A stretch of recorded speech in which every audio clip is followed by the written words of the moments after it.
If I asked you to hurt a stranger, someone who had never done anything to you, would you do it? Of course not. You're a good person. But what if I put on a lab coat? What if I held a clipboard? What if I told you that you had to do it for science? In 1961, a psychologist named Stanley Milgram proved a terrifying truth about human nature. He found that 65% of ordinary people would torture another human being, simply because a man in a gray suit told them to. This is the story of the Milgram Experiment, and it explains exactly why you might fall for a scam today. Here's how the experiment worked. You walk into a room at Yale University. A scientist introduces you to another volunteer. You're told this is a study on memory. You are the teacher. The other guy is the learner. The learner is strapped into an electric chair in the next room.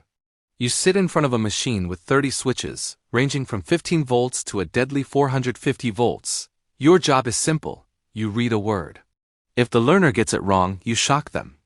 Every time they make a mistake, you increase the voltage.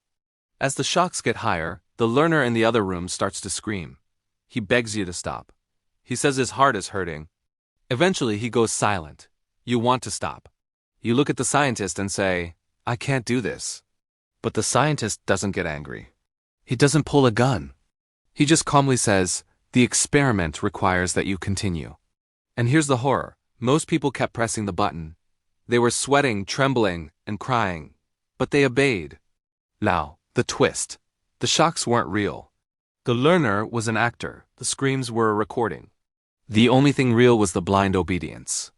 Milgram proved that authority bias is a glitch in the human brain. When a leader takes responsibility, we shut off our own morality. So, what does this have to do with technology? Everything. Modern scammers are the new scientists in lab coats. When you get a call saying, "This is the IRS, you owe back taxes.